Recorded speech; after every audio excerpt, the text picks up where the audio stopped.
नमस्कार, मैं हूं सौरभ शर्मा। अयोध्या से लौटने के बाद प्रधानमंत्री नरेंद्र मोदी के मन में क्या चल रहा है? नरेंद्र मोदी ज्यादातर अपने मन की बात, दिल के भाव, अपने इमोशंस व्यक्त करने से बचते हैं। सियासत में वैसे भी पर्सनल इमोशन की जगह थोड़ी कमी होती है, लेकिन नरेंद्र मोदी ने इस बार अपना भक्ति भाव, अपना इमोशन देश के साथ शेयर किया।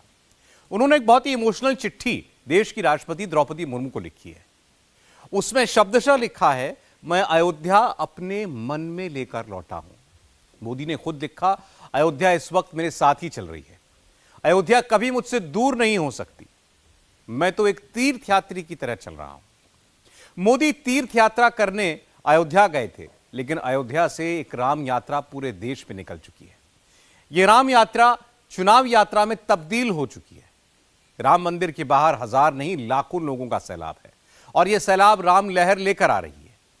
यह राम लहर मोदी के विरोधियों को बहुत डरा भी रही है और मोदी को 400 के बहुत करीब पहुंचा रही है। अब आप कहेंगे कि क्या यह लहर इतनी मजबूत है, इतनी तेज है कि यह मोदी को 400 सीटें दिला सकती है? यह शब्दों से नहीं, तस्वीरों से समझिए और देश के वोटर का मूड बताने के लिए यह रिपोर्ट देखिए। क्या प्रो राम लहर अयोध्या के सरयू घाट से रामेश्वरम के सागर तक जा रही है? क्या मोदी को 450 सीटें आ रही हैं? क्या अब यह तय हो चुका है कि जो प्रो हिंदू साउंड करेगा 24 में उसी को बम्पर वोट मिलेगा? क्या अब यह कंफर्म हो चुका है कि जो एंटी हिंदू बातें करेगा वो दिल्ली कभी वापस नहीं लौटेगा? 24 में राम लहर प्लस मोदी लहर, क्या यही होगा डिसाइडिंग फैक्टर? क्या मोदी के ही वोट बढ़ेंगे, विरोधी बहुत ज्यादा घटेंगे? रामलला की प्राण प्रतिष्ठा तो हो गई, मोदी का धार्मिक अनुष्ठान हो गया। 2024 के चुनावी अनुष्ठान में क्या होगा?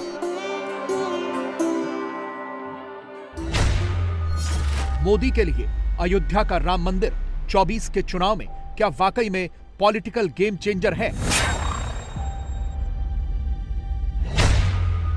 या फिर अभी भी नरेंद्र मोदी के लिए स्ट्राइक रेट के लिहाज से बहुत बड़ा डेंजर है? अगर हां, तो वो डेंजर क्या है? राम लहर के बावजूद नरेंद्र मोदी के लिए वो डेंजर उन 200 सीटों पर है जहां पिछले 3 लोकसभा चुनाव में एक बार भी बीजेपी को जीत नहीं मिली। कौन सी है वो 200 सीटें? इन्हीं सीटों में तमिलनाडु के 39, पुडुचेरी की 1, केरल की 20 और आंध्र प्रदेश की 25, यानी दक्षिण भारत की टोटल 85 सीटें ऐसी हैं जहां बीजेपी का स्कोर इस वक्त भी 0 है। यानी इन 200 सीटों पर हार का मतलब होगा 400 प्लस का सपना टूटना।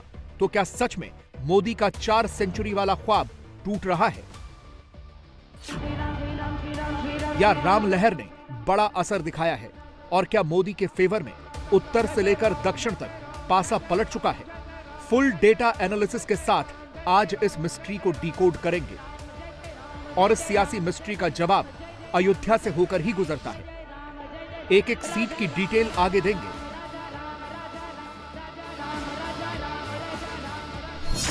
चौबीस के चुनाव से ठीक पहले एक ट्रेंड साफ साफ दिख रहा है। अब यह fight pro Hindu, pro Ram Mandir versus anti Hindu, anti Ram Mandir होने वाली है। उत्तर, दक्षिण, पूरब, पश्चिम, चारों दिशाओं में यही पैटर्न दिखने वाला है। यानी एक तरफ हिंदू हृदय सम्राट नरेंद्र मोदी और उनकी पार्टी जो उत्तर से लेकर दक्षिण तक सनातन के लिए मैराथन कर रहे हैं, और दूसरी तरफ वो कांग्रेस पार्टी जो हिंदुओं में ही बंटवारा कर चुकी है। सनातन हिंदू वर्सेस बीजेपी के हिंदू वाला नैरेटिव सेट करने की कोशिश कर रही है। राहुल जी, कल अयोध्या में भव्य प्राण प्रतिष्ठा हुई और मेगा शो हुआ वहां पर, और उसका जो एक असर है वो आप जब नौगांव से मोरीगांव के रास्ते में आपने भी देखा होगा, जगह जगह लोग जय श्री राम के नारे लगा रहे थे। ये जो राम लहर है, इसका मुकाबला करने का क्या प्लान है राहुल गांधी के पास, कांग्रेस? नहीं, देखिए, ये ऐसी कोई बात नहीं है कि लहर है, ऐसी कोई बात नहीं है। मैंने आपको उस दिन भी बताया, ये बीजेपी का एक पॉलिटिकल प्रोग्राम है। इसमें उन्होंने नरेंद्र मोदी जी ने वहाँ पे मतलब पूरा फंक्शन किया, शो किया, वो सब ठीक है, अच्छी बात है। मगर हमारी क्लैरिटी है, हमारा क्या प्रोग्राम है। हमने आपसे बोला 5 5 न्याय देश को मजबूत बनाने के लिए ये हमारा प्लान है और ये हम आपके सामने रखेंगे। राहुल रामलला के घर नहीं पहुंचे, अयोध्या से दूर असम में बीच सड़क पर कीर्तन करने बैठ गए। राहुल ने खुद को कट्टर हिंदू दिखाने की कोशिश तो की, लेकिन कांग्रेस के नेताओं ने हिंदुओं का बंटवारा कर रामलला की प्राण प्रतिष्ठा में निष्ठा न दिखाकर सेल्फ गोल कर लिया। और इस वक्त एक बड़ी खबर आ रही है, आपको बता दें, बिहार के पूर्व मुख्यमंत्री कर्पूरी ठाकुर को मरणोपरांत भारत रत्न से सम्मानित किया जाएगा।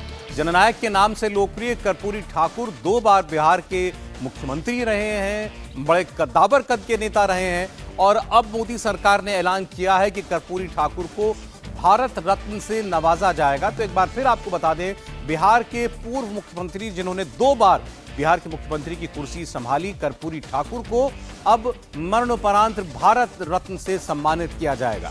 कर्पूरी ठाकुर 1970 से 1971 के बीच मुख्यमंत्री रहे थे और अब भारत सरकार ने फैसला किया है कि उन्हें मरणोपरांत भारत रत्न से सम्मानित किया जाएगा।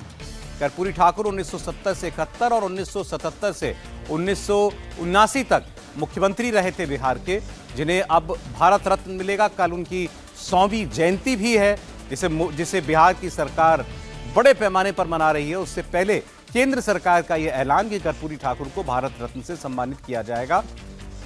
कर्पूरी ठाकुर की 100वीं जयंती वर्ष पर यह अहम फैसला किया गया है। कर्पूरी ठाकुर जो बड़े नेता रहे बिहार के 2 बार के मुख्यमंत्री रहे और जिन्हें जननायक के नाम से जाना जाता है बिहार में, उन्हें अब भारत रत्न दिया जाएगा। ये केंद्र सरकार का, मोदी सरकार का फैसला है जो अभी अभी सामने आया है और कल ही कर्पूरी ठाकुर की 100वीं जयंती भी है। इस मौके पर बिहार की सरकार ने बड़े पैमाने पर राजकीय कार्यक्रम करने की घोषणा कर रखी है। नीतीश कुमार 2 दिन का एक विशेष पर्व इस मौके पर मना रहे हैं राज्य भर में।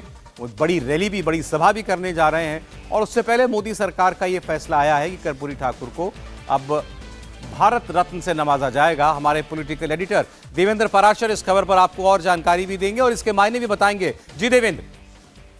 निश्चित तौर पर सौरभ, इस पे सबसे पहले इसके मायने की बात करें तो इसका मायना बहुत बड़ा है और खास तौर पे बिहार से संबंधित है। और दिलचस्प ये है कि कल ही विज्ञान भवन में, दिल्ली के विज्ञान भवन में कर्पूरी ठाकुर सेंटेनरी प्रोग्राम, जो कि भारत सरकार ने जिसे तय किया है, गृह मंत्री अमित शाह उस कार्यक्रम का इनॉग्रेशन करने वाले हैं। और हम सभी जानते हैं कि बिहार के पॉलिटिक्स के हिसाब से अगर आप देखें तो कर्पूरी ठाकुर कितना बड़ा नाम है, इसी कम्युनिटी के बहुत बड़े चेहरे बिहार के पूर्व मुख्यमंत्री रहे हैं। और अभी दिलचस्पी ये भी है कि उनके अपने बेटे रामनाथ ठाकुर जेडीयू कोटे से राज्यसभा के सांसद हैं, लेकिन बीजेपी ने जिस तरह से बहुत एग्रेसिवली बिहार में काम करना शुरू किया है, उस कम्युनिटी में भी, जिसके बारे में माना जाता रहा है कि बीजेपी के साथ ट्रेडिशनली वो नहीं जुड़े रहते हैं, तो इसके पॉलिटिकल इम्पैक्ट के तौर पे देखें तो उसका वो बहुत बड़ा मैसेज है। और दूसरी तरफ प्रधानमंत्री नरेंद्र मोदी के हिसाब से अगर देखें और केंद्र सरकार के फैसले के हिसाब से देखें तो जिस समावेशी विजन की वो लोग बात करते हैं, उस हिसाब से आप देखें तो ये एक और बड़ा कदम उस दिशा में है कि एक सोशलिस्ट बैकग्राउंड के व्यक्ति को, कर्पूरी ठाकुर जो कि बहुत बड़ा नाम है, जो कि वंचित समुदाय से आते हैं, उनको भारत रत्न दिया जा रहा है। जी बिल्कुल, जैसा आपने खुद भी कहा कि कर्पूरी ठाकुर की जो पृष्ठभूमि है और 2 बार के मुख्यमंत्री वो रहे, जाहिर है बिहार के हर पार्टी इसका स्वागत करेगी। बिहार के लिए एक बड़ा निर्णय भी किया जा रहा है और इसके सियासी मायने भी हमारे सामने जाहिर तौर पर हैं। बिहार में देश के साथ जब चुनाव होगा उससे पहले ये अहम फैसला मोदी सरकार का जो हमारे सामने आया, कर्पूरी ठाकुर को भारत रत्न से नवाजा जाएगा। और जेडीयू खास तौर पर जिस तरीके से नीतीश कुमार इस उपलक्ष्य को, कर्पूरी ठाकुर की 100वीं जयंती को बड़े पैमाने पर मना रही हो बिहार के अंदर, अब मोदी सरकार के इस फैसले का स्वागत करेंगे नीतीश कुमार। देवेंद्र। और बिल्कुल सौरभ, और उसमें बहुत कसमकस वाली स्थिति रहेगी, इतना तय है, क्योंकि इस मामले में ये इतना बड़ा कदम है जिसके सामने बाकी सभी दलों के लिए बहुत मुश्किल स्थिति हो जाएगी और समझा जा सकता है कि उसका पॉलिटिकल इम्पैक्ट कैसा रहेगा। और जैसे कि पहले मैंने आपको बताया कि कल ही दिल्ली के विज्ञान भवन में इस सेंटेनरी प्रोग्राम की औपचारिक शुरुआत भी हो रही है। केंद्रीय गृह मंत्री अमित शाह खुद उस कार्यक्रम की शुरुआत कर रहे हैं। उससे समझा जा सकता है कि अगर सरकार का ये फैसला हो रहा है तो बीजेपी एक पार्टी के तौर पे अपने सरकार के किए गए फैसले को बिहार में किस रूप में आगे बढ़ाएगी। और आज भी अगर आप देखें तो बिहार के किसी भी दल की तरफ आप बात कर लें, कर्पूरी ठाकुर के नाम का इस्तेमाल किसी न किसी रूप में किया जाता रहा है और कोशिश ये की जाती है कि मैसेज दिया जाए कि कर्पूरी ठाकुर के राजनीतिक आदर्शों पे वो पार्टी आगे चल रही है या उस आदर्शों को बहुत उच्च मूल्यों के साथ अपनाती है, और इसलिए उस वंचित समुदाय में खासतौर पे वोट को लेकर जो एक अपील जैसी स्थिति रहती है, वो इस ऐसे प्रयासों के द्वारा वो एक मैसेज देने की कोशिश की जाती है। कर्पूरी ठाकुर की बात करें सौरभ, तो बिहार के किसी भी समुदाय में वो बहुत स्वीकार्य नाम है। उनके बहुत सादगी भरा उनका जीवन रहा, बहुत ईमानदार और कुशल प्रशासक के तौर पे उनकी ख्याति रही है और उस लिहाज से सबके लिए वो स्वीकार्य हैं। लेकिन निश्चित तौर पे वंचित समुदाय की अगर बात करें तो उसके लिए सबसे बड़ा नाम है बिहार का, और उन्हें अगर सबसे बड़ी पदवी भारत की सरकार दे रही है तो समझा जा सकता है कि उसका राजनीतिक मैसेज कितना बड़ा होगा। और आरजेडी और जेडीयू की बात करें तो उनके लिए ये स्थिति मुश्किल भरी है कि वो केंद्र सरकार के इस फैसले पे सिवाय औपचारिक रिएक्शन के और स्वागत करने के और कुछ कर नहीं सकते। अंदर खाने चाहे उनके अंदर जितनी भी बड़ी बेचैनी हो।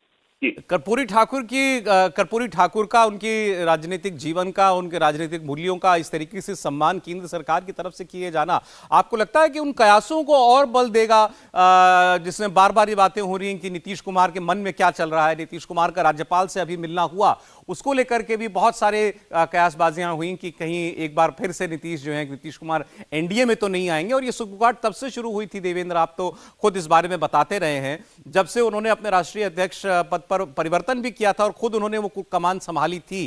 क्या इसको, आज के इस ऐलान को इस कयास से जोड़कर देखना जल्दबाजी होगी? देखिए, उसमें दो चीजें सौरभ। एक तो ये कि इस तरह के फैसले को अगर उस कयास के हिसाब से अगर देखा जाए तो उसमें मेल खाता है। ऐसा नहीं है कि उसमें कोई विरोध वाली स्थिति है, और नीतीश कुमार को पब्लिकली कम से कम वो बहुत गदगद ही होंगे। हालांकि अंदर खाने ये बेचैनी जरूर रहती है कि जो वोट बैंक, जैसे महादलित का जो वोट बैंक नीतीश कुमार ने बिहार में जेडीयू के लिए क्रिएट किया, वहां पे उनको ये खतरा रहेगा कि ये तो मैसेज बीजेपी के लिए ज्यादा बड़ा है और बहुत बड़ा है। और बीजेपी के संगठन के बारे में हम लोग जानते हैं कि किसी भी मैसेज को ग्राउंड में किस लेवल तक, नीचे तक लेकर जाते हैं। आप अभी के बिहार के पॉलिटिक्स को सब आप देखेंगे, बीजेपी के पॉलिटिक्स को, तो उसमें एक बड़ा फर्क नजर आएगा। जैसे अभी वहां पे जो प्रदेश अध्यक्ष हैं वो कुर्मी समुदाय के व्यक्ति हैं, कोयरी कुर्मी कम्युनिटी को लेके हम कोयरी कम्युनिटी के हैं, और कोयरी कुर्मी के कम्युनिटी को लेके हमेशा से ये माना जाता रहा है कि वो जेडीयू का वोट बैंक है। अब कोयरी कम्युनिटी के व्यक्ति को बीजेपी ने अपना प्रदेश अध्यक्ष बनाया, तो आप समझ सकते हैं कि उस सारे सेक्शन में जो कि बीजेपी से दूर मानी जाती रही है, वहां पर रीच आउट की कितनी गंभीर कोशिश हो रही है। और उसी कड़ी में ये एक बड़ा फैसला केंद्र सरकार का फैसला है, लेकिन क्योंकि बीजेपी की केंद्र में सरकार है, तो ऐसे में बीजेपी का संगठन प्रदेश में पंचायत स्तर तक अगले कुछ दिनों में आप देखेंगे इस मैसेज को दिया जाएगा कि लोग कर्पूरी ठाकुर का भले ही नाम लेते रहे हों, लेकिन भारत की जो सबसे बड़ी पदवी है वो बीजेपी की सरकार ने दिया है, नरेंद्र मोदी ने दिया है। इसका राजनीतिक फायदा होना तय माना जा रहा है। परसेप्शन के तौर पर, मैसेजिंग के तौर पर आपको लगता है कि भारतीय जनता पार्टी को किसी ऐसे बड़े ऐलान की आवश्यकता भी थी? अगर हम देखें, बिहार के अंदर नीतीश कुमार जातीय जनगणना करवा चुके हैं, जातीय जनगणना, उसके बाद बिहार में आरक्षण की नई व्यवस्था, और साथ साथ अब जिस तरीके से बड़े पैमाने पर सरकारी नौकरियों में भर्तियां बिहार की सरकार कर रही है, और हाल ही में 58 लाख लोगों को 2-2 लाख रुपए सरकार की तरफ से सहायता राशि के तौर पर देना, ये बड़े ऐलान थे बिहार की सरकार के, नीतीश कुमार के। बिल्कुल सौरभ, और बिहार में बीजेपी की पॉलिटिक्स अगर आप देखें तो उसके लिए सबसे जरूरी ये था कि अपना जो उसका कास्ट स्पैन है उसको बढ़ाए और ज्यादा करे और अलग अलग जातियों को उसमें शामिल करे। बिहार में अगर बीजेपी को पॉलिटिक्स को देखें तो उसमें फॉरवर्ड उनके साथ हैं, बनिया कम्युनिटी उनके साथ हैं, इसके अलावा कुछ कुछ पॉकेट में अलग अलग जातियों का समूह है। अक्रॉस द स्टेट कोई और कास्ट उनके पास नहीं है, और ऐसे में ये बहुत जरूरी था कि चाहे दलित कम्युनिटी हो या फिर वहां पर अन्य अति पिछड़ा वर्ग की जो कम्युनिटी हो, जैसे कोयरी कुर्मी की मैंने बात की, उन सब कम्युनिटी में भी आप सेंधमारी करें और उस वर्ग को भी अपने साथ जोड़ें। और ये अचानक या रातों रात नहीं हो रहा है। आपने देखा होगा कि जब प्रधानमंत्री नरेंद्र मोदी ने 2014 में दिल्ली में आया, उसके बाद ट्राइबल कम्युनिटी को लेकर जिस प्रकार से बीजेपी की केंद्र की सरकार बहुत एग्रेसिवली फैसले करती है, यहाँ तक कि गौरव दिवस मनाया गया, म्यूजियम मनाया गया, तो ये सारी चीजें उसी हिस्से में है कि वंचित कम्युनिटी, अछूत कम्युनिटी, जो कि पॉलिटिकली अछूत कम्युनिटी जो है, आपसे वहां तक आप रीच आउट कर रहे हैं। देवेंद्र, मैं आता हूं आपके पास। इस वक्त हमारे साथ बीजेपी के नेता नंदकिशोर यादव वो फोन लाइन पर जुड़े हैं। नंदकिशोर जी, बहुत बड़ा फैसला केंद्र सरकार का कर्पूरी ठाकुर जी की पॉलिटिकल लेगेसी को सम्मानित करने का, उनको भारत का सर्वोच्च पुरस्कार दिया जाने का, भारत रत्न का नाम के ऐलान कर्पूरी ठाकुर का हो चुका है। कर्पूरी जी बिहार के बड़े सर्वमान्य नेता थे और विशेष करके वंचित समाज के लिए लगातार उन्होंने संघर्ष किया था। और आप जानते हैं कि माननीय नरेंद्र मोदी जी लगातार इस बात की कोशिश करते रहे हैं कि समाज के जो कमजोर वर्ग के लोग हैं, जो उसके लायक हैं, उसको उनका सम्मान मिलना चाहिए, उनका स्थान मिलना चाहिए। मैं मोदी जी को धन्यवाद देता हूं कि उन्होंने बिहार के धरती के लाल को सर्व सम्मान से नवाजने का निर्णय लिया है। बिहार के लोग अति प्रसन्न हैं इससे। और जो सपना था कर्पूरी जी का, तो सपने को भी मोदी जी ने ही साकार किया है। कर्पूरी जी का सपना था कि कोई पिछड़ा का बेटा भारत का प्रधानमंत्री बने। भारतीय जनता पार्टी ने मोदी जी को प्रधानमंत्री बना करके कर्पूरी जी के सपने को साकार किया है। और उसी मोदी जी ने कर्पूरी जी को सम्मान दे करके पूरे बिहार को सम्मानित करने का काम किया है। नंदकिशोर जी, बहुत धन्यवाद आपका। मोदी सरकार के इस एक फैसले से बिहार की पूरी सियासत बदल जाएगी।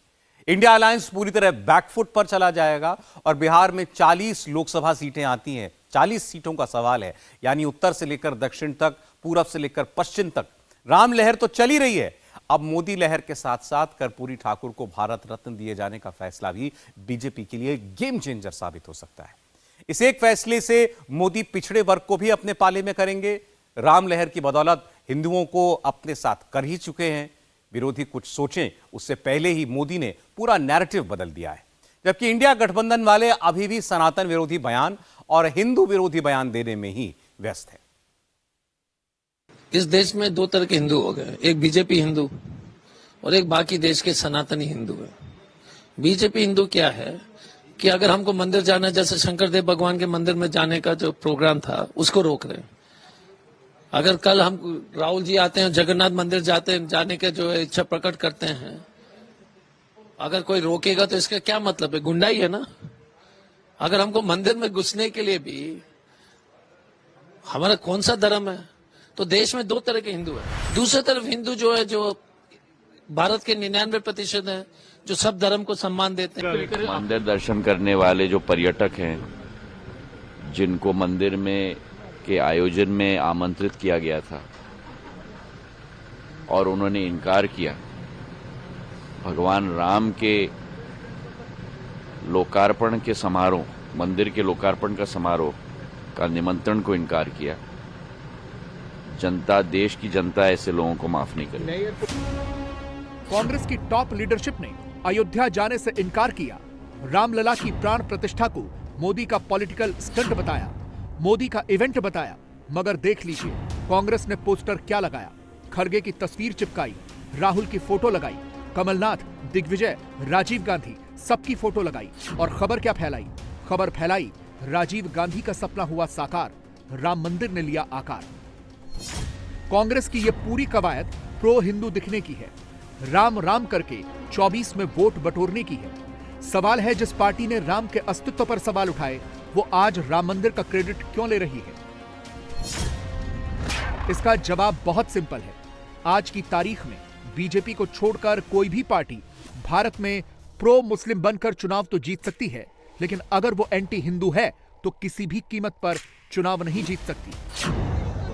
कांग्रेस भूल सुधार करने की नाकाम कोशिश कर रही है, मगर इंडी अलायंस में शामिल दीदी ने बीजेपी को टारगेट करते करते हिंदुओं के लिए एक ऐसी शब्दावली प्रयोग कर दी जो 2024 का सबसे बड़ा पॉलिटिकल ब्लंडर साबित हो सकती है।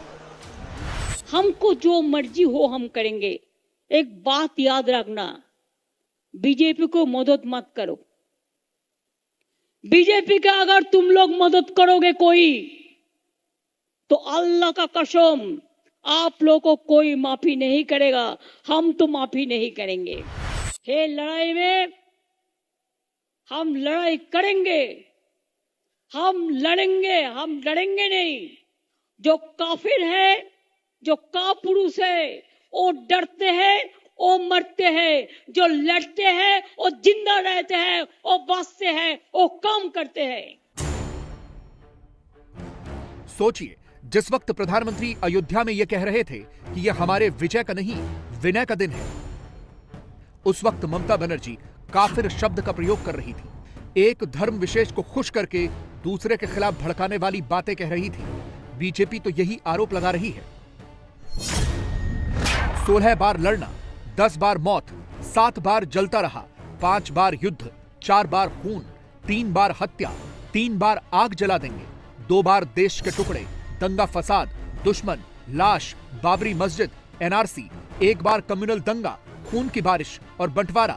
बीजेपी ने तो अब ममता की पूरी डिक्शनरी जारी कर दी है। बीजेपी कह रही है जिसकी जैसी दृष्टि होती है उसे वैसी ही सृष्टि दिखती है। बंगाल में नंबर 2 की पार्टी रहने वाली बीजेपी अब इसी पोस्टर के सहारे 24 में नंबर 1 बनना चाह रही है। याद कीजिए, अमित शाह ने कहा था 24 में बंगाल से 35 सीट यानी 2019 से डबल सीट, और इस मिशन के लिए यह पोस्टर बीजेपी के काम आएगा। और यह भी तय है कि इंडी अलायंस के एंटी हिंदू माइंडसेट को 24 के चुनाव से पहले बीजेपी अब हर हिंदू के घर लेकर जाएगी। हर सनातनी को बताएगी कौन प्रो हिंदू है, कौन एंटी हिंदू है। प्यू रिसर्च के एक सर्वे के मुताबिक भारत के 39 करोड़ से ज्यादा हिंदुओं का मानना है कि एक सच्चा हिंदुस्तानी होने के लिए हिंदू होना जरूरी है। 2019 के चुनाव में करीब 19 करोड़ हिंदुओं की भी यही राय है और इन सब ने बीजेपी को वोट दिया था। अब इसे कैलकुलेट कीजिए, 2019 में बीजेपी को करीब 23 करोड़ वोट मिले थे। इन 23 करोड़ में से लगभग 20 करोड़ ऐसे हिंदुओं ने बीजेपी को वोट दिया था जो सच्चा भारतीय होने के लिए खुद को हिंदू होना अनिवार्य मानते हैं।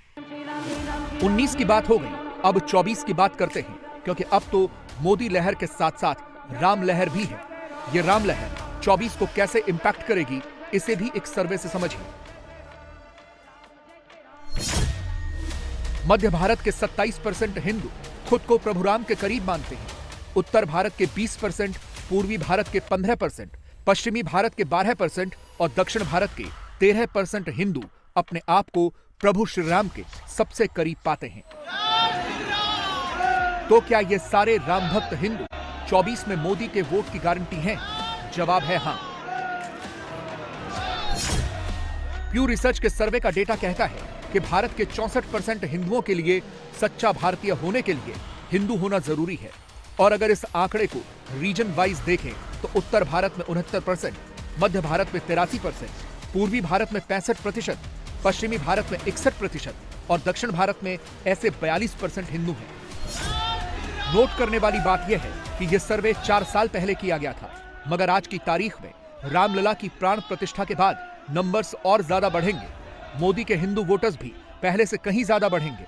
19 में अगर 20 करोड़ हिंदू मोदी के साथ थे तो 24 में आंकड़ा 25 करोड़ को भी पार कर सकता है। और इसके लिए मोदी का खास फोकस दक्षिण भारत पर है।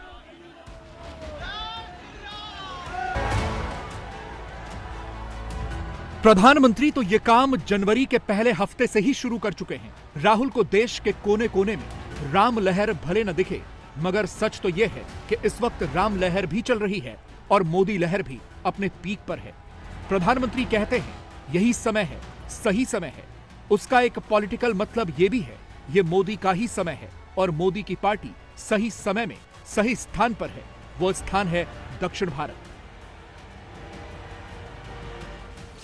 16 जनवरी से लेकर 21 जनवरी तक मोदी ने दक्षिण के 3 राज्य यानी आंध्र प्रदेश, केरल और तमिलनाडु खंगाल डाले हैं। दक्षिण भारत में मोदी जिन जिन लोकेशंस पर गए उन सभी जगहों का प्रभु श्री राम से डायरेक्ट कनेक्शन है। मोदी उसी रामलला वाले सेंटिमेंट का एक्सपेरिमेंट 24 के चुनाव के मद्देनजर दक्षिण भारत में करना चाहते हैं। ऐसा क्यों है, इसे आंकड़ों से भी समझिए। इन 3 राज्यों की लोकसभा सीटों को मिला दिया जाए तो कुल सीटों की संख्या हो जाती है 84। एक लोकसभा सीट पुडुचेरी की भी है। तमिलनाडु में 19 के चुनाव में बीजेपी का स्ट्राइक रेट 0 था। वोट शेयर 3.7% के साथ सिंगल डिजिट में था। आंध्र में भी बीजेपी सिर्फ 1% वोट हासिल कर पाई। स्ट्राइक रेट 0 ही रहा। रही बात केरल की, तो यहाँ वोट शेयर 13% जरूर था, मगर स्ट्राइक रेट यहाँ भी 0 ही था। यानी अगर 543 लोकसभा सीटों में से 84 सीटें माइनस कर देते हैं तो 459 सीटें बचती हैं।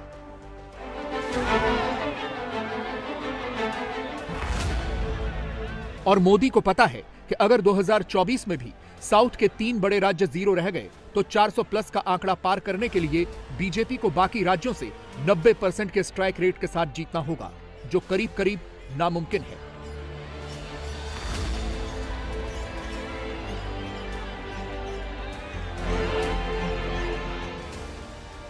मोदी ने इसीलिए 24 के पहले हफ्ते से ही साउथ पर स्पेशल फोकस करके रखा है। उन्हें भरोसा है कि दक्षिण में प्रभु श्री राम बीजेपी के नैया पार कराएंगे। इसके लिए मोदी श्रीरंगम के विष्णु मंदिर गए।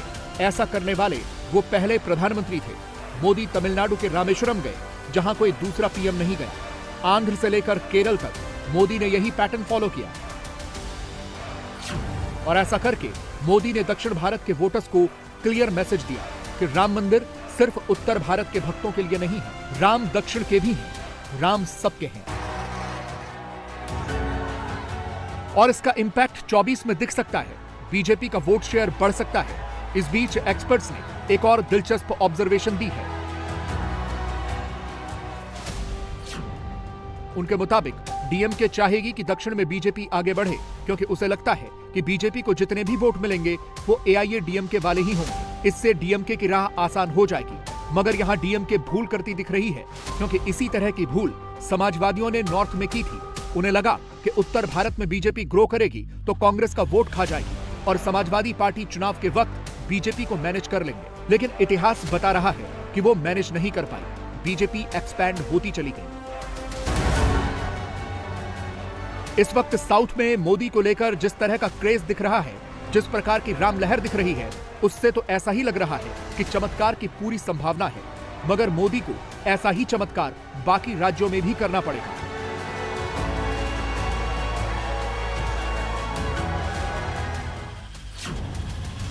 क्योंकि महाराष्ट्र, बिहार और पंजाब में ऐसी 47 सीटें हैं जहां बीजेपी को गठबंधन में होने या न होने के बावजूद पिछले 3 चुनावों में जीत नहीं मिली है। पश्चिम बंगाल में ऐसी 24 और ओडिशा में ऐसी 13 सीटें हैं जहां पिछले 15 साल से बीजेपी नहीं जीती। इसके अलावा बिहार की 14, यूपी की 3 और मध्य प्रदेश की 1 सीट भी है जहां बीजेपी की लहर का असर 3 चुनावों में नहीं दिखा है। लेकिन राम लहर की रथ पर सवार बीजेपी मोदी लहर के साथ मिलकर सारा अंकगणित अपने पाले में करना चाहती है। मोदी की पार्टी 24 के लिए अभी से कमर कस चुकी है। ऑल इंडिया लेवल पर क्या होगा, बीजेपी अध्यक्ष ने इसका हिंट अभी से दे दिया है। आने वाले 2024 के चुनाव के लिए जब लोकसभा के कार्यालयों का श्री गणेश करने का सौभाग्य मिलता है, तो मैं यह भी कह सकता हूं कि यह चुनाव में गुजरात पहले भी 26 में से 26 था, उससे पहले भी 26 में 26 था और 2024 में भी 26/26, 26 आउट ऑफ 26 रहने वाला है। इसको हमको समझने की आवश्यकता है। मोदी जानते हैं कि रामलला की प्राण प्रतिष्ठा ने सिर्फ देश का मूड राम में नहीं किया है, बल्कि वोटर्स को भी मैसेज गया है कि अधूरे काम अगर कोई पूरा कर सकती है तो वो बीजेपी ही है। और इसकी एक झलक मोदी की उस चिट्ठी में भी दिखाई देती है जो उन्होंने राष्ट्रपति को लिखी है। मोदी लिखते हैं, मैं एक अयोध्या अपने मन में लेकर लौटा हूं, एक ऐसी अयोध्या जो कभी मुझसे दूर नहीं हो सकती। वो कहते हैं, मैंने एक तीर्थयात्री के रूप में अयोध्या धाम की यात्रा की। वो लिखते हैं, रामलला के साक्षात दर्शन जनता जनार्दन के आशीर्वाद से ही संभव हुए।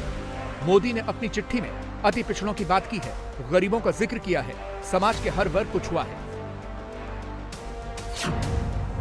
और अगर आप इस चिट्ठी को डिकोड करेंगे तो एक लाइन में समझ जाएंगे कि मोदी ने समाज के हर वर्ग के वोटर्स तक भी अपना मैसेज पहुंचा दिया है और जनता जनार्दन से कहा कि आपके एक वोट की ताकत से असंभव भी संभव हो सकता है। यही मोदी की चिट्ठी का सार है। मैसेज 2024 के लिए है।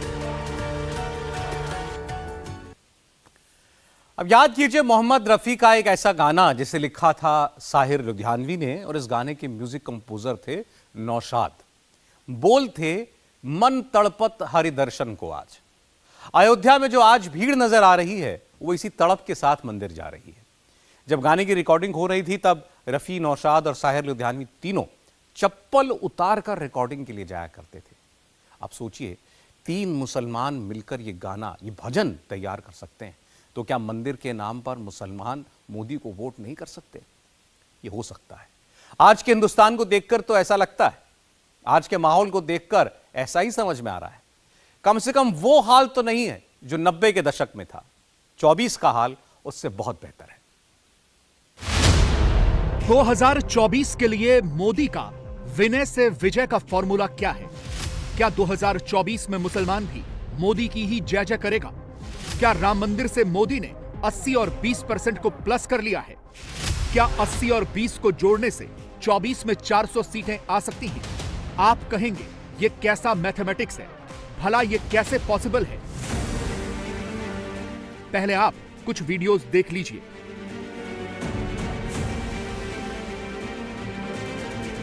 जब दर्शन के लिए पहली बार मंदिर के कपाट खुले तो रामलला के दर्शन के लिए एक मौलाना भी मंदिर के अंदर गए। ये इमाम कौन है और इन्हें राम जन्मभूमि तीर्थ क्षेत्र ट्रस्ट ने क्यों बुलाया, ये भी जान लीजिए। इलियासी ऑल इंडिया इमाम ऑर्गेनाइजेशन के चीफ हैं। इनका दावा है कि इनके संगठन में 5 लाख से ज्यादा इमाम हैं, जो 21 करोड़ भारतीय मुसलमानों की आवाज है। हिंदुस्तान की कुल आबादी 140 करोड़ है।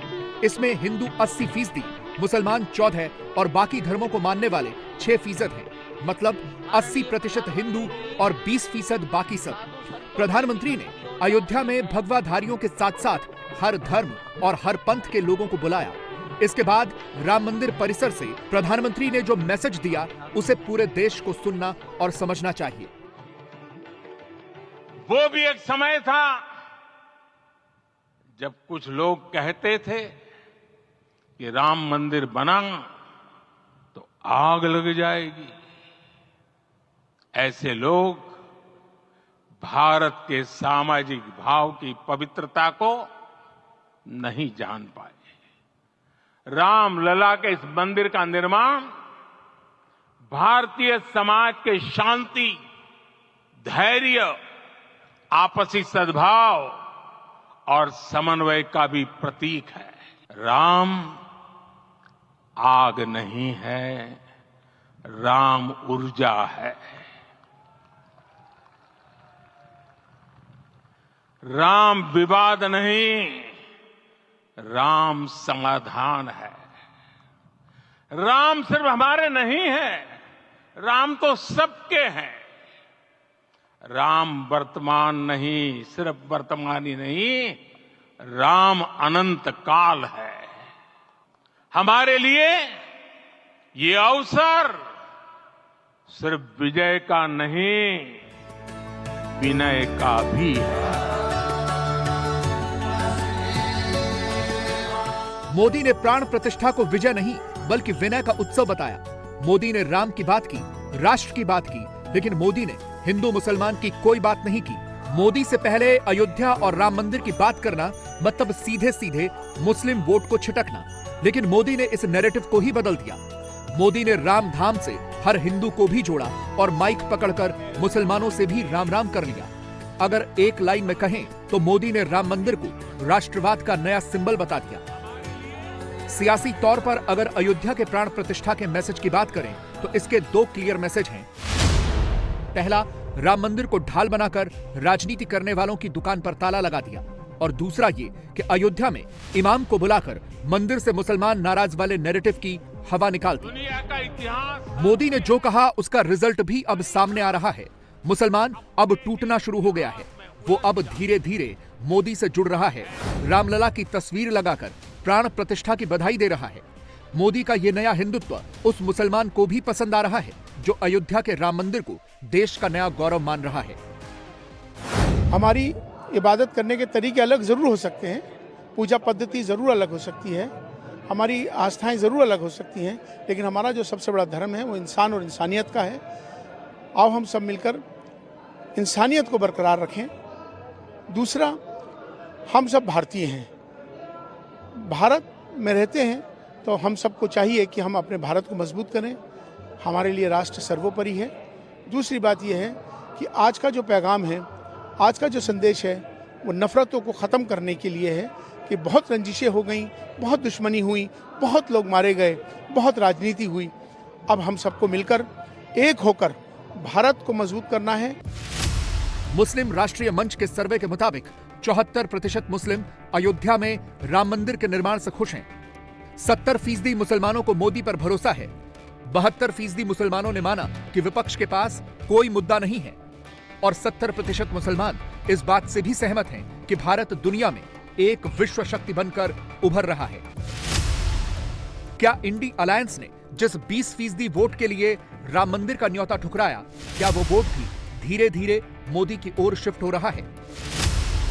2019 में हिंदी बेल्ट के राज्य और गुजरात महाराष्ट्र को मिलाकर 299 सीटों में से कांग्रेस को सिर्फ 7 सीटें मिली थी, जबकि बीजेपी को 299 में से 226 सीटें तो सिर्फ इन्हीं राज्यों से हासिल हुई थी। 2024 के लिए कांग्रेस को मुस्लिम वोट बैंक से बड़ी उम्मीद है। कांग्रेस और इंडी अलायंस का मोदी हराओ फॉर्मूला इसी 20% वोट पर टिका है। जिस तरीके से कर्नाटक और तेलंगाना के विधानसभा चुनावों में कांग्रेस को एक मुश्त मुस्लिम वोट मिला है, लोकसभा चुनाव में भी कांग्रेस के लिए मुसलमानों का वोट स्टैग्नेंट है, यानी कोई बहुत ज्यादा नुकसान नहीं हुआ है। 2009 और 2014 में कांग्रेस को 38% मुसलमानों के वोट मिले। 2019 में यह वोट 5% कम हुआ और कांग्रेस को 33% मुस्लिम वोट मिले थे। लोकसभा की 543 में से 92 सीटों पर मुस्लिम समीकरण काम करता है। इनमें से 16 सीटों पर मुस्लिम वोटर 50% से ज्यादा हैं। 11 सीट पर यह 41 से 50% है। 24 सीट पर 31 से 40 और 41 सीट पर 21 से 30% हैं। इसमें से उत्तर प्रदेश की 23, केरल की 10, पश्चिम बंगाल की 8, असम और जम्मू कश्मीर की 6-6 सीट, बिहार और महाराष्ट्र की 4-4 सीट, तेलंगाना, उत्तराखंड और दिल्ली की 2-2 सीट पर मुसलमान ही जीत तय करता है। हरियाणा, कर्नाटक, मध्य प्रदेश, चंडीगढ़ और लक्षद्वीप की 1-1 सीट पर मुस्लिम वोट का मैग्नेट काम करता है। अगर सिर्फ लोकसभा की मुस्लिम डोमिनेटेड 92 सीटों की बात करें तो 2014 में एनडीए को 41 सीट और 2019 में 45 सीट मिली थी। लेकिन मोदी को मुसलमानों का वोट उतना ही मिला था जितना कि पिछले चुनाव में था। 2014 में मोदी को मुसलमानों के सिर्फ 8% वोट मिले, फिर भी मोदी को 282 सीटें मिली। 2019 में फिर मुसलमानों ने मोदी को सिर्फ 8% वोट दिए, लेकिन फिर भी मोदी की सीटों का आंकड़ा बढ़ा, मोदी को 303 सीटें मिली। 2024 में मोदी को मुसलमानों का वोट मिले न मिले, मोदी की जीत भी कंफर्म है, लेकिन मोदी का टारगेट 400 प्लस का है, इसलिए सबको जोड़ रहे हैं, हिंदू भी, मुसलमान भी, सिख भी और ईसाई भी। इस काम के लिए मोहन भागवत एडवांस टीम बना रहे हैं। 500 वर्षों तक अनेक पीढ़ियों ने लगकर परिश्रम करके प्राणों का बलिदान देके खून पसीना बहाकर आज ये आनंद का दिन सारे राष्ट्र को उपलब्ध करा दिया।